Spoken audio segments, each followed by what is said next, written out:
জালিয়াতি করে বোনের নামে সম্পত্তি দিতে চেয়েছিলেন শেখ হাসিনার ভাগ্নি এবং সাবেক ব্রিটিশ মন্ত্রী টিউলিপ সিদ্দিক।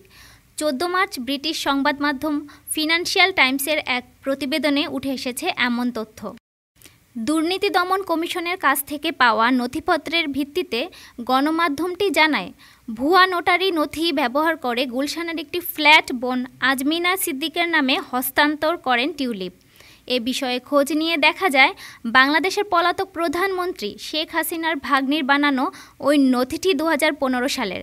সেটি ব্যবহার করে পরবর্তীতে তার বোনকে গুলশানে একটি ফ্ল্যাট হস্তান্তর করা হয়। রাষ্ট্রীয় মালিকানাধীন জমির অবৈধ বরাদ্দের অভিযোগে তদন্তের অংশ হিসেবে দুদক এ অভিযোগ তুলেছে বলে জানিয়েছে ব্রিটিশ এ সংবাদ মাধ্যম। ওই নোটারি নথিতে সুপ্রিম কোর্টের আইনজীবী গাজী সিরাজুল ইসলামের সিল ব্যবহার করা হয়। তবে স্বাক্ষরের বিষয়টি অস্বীকার করেন আইনজীবী সিরাজ। তিনি জানান, টিউলিপ কিংবা আজমিনা সিদ্দিকের সাথে তার আগে কোনো পরিচয় ছিল না। এর আগে যুক্তরাজ্যে টিউলিপের ফ্ল্যাটের মালিকানা সহ নানা দুর্নীতি নিয়ে প্রথম খবর প্রকাশ করে ফিনান্সিয়াল টাইমস।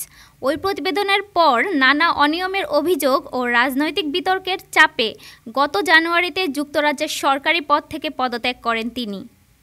ডেস্ক রিপোর্ট, আজ বার্তা, ঢাকা।